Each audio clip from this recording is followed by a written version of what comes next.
Tá, mas você conhece a história do jogador que teve o Vasco como o grande amor da sua vida? Essa é a história de Alfredo II, que atuou pelo Vasco nos anos 40 e 50. Alfredo dos Santos era chamado de Alfredo II porque na época o Vasco tinha outro jogador chamado Alfredo, que virou Alfredo I, era um atacante mineiro que não teve tanto destaque depois.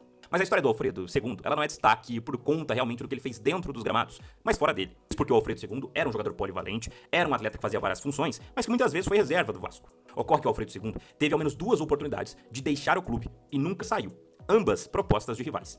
Em 47, ele recebeu bases salariais para assinar com o Fluminense, mas recusou, mesmo com os valores maiores. Mas foi em 1949 que a história do Alfredo II com o Vasco se mostrou uma história de amor. Isso porque o Vasco decidiu liberar o jogador para assinar um contrato com outro clube. Ele já tinha 29 anos e não era titular absoluto. Foi então que o Flamengo foi atrás do Alfredo II e ele disputou amistosos pelo rival do Vasco. O Alfredo II foi aprovado e o Flamengo ofereceu o contrato com o jogador. Porém, segundo a história que ele mesmo contou à revista Esportes Ilustrados, ele não conseguiu assinar o contrato com o Flamengo.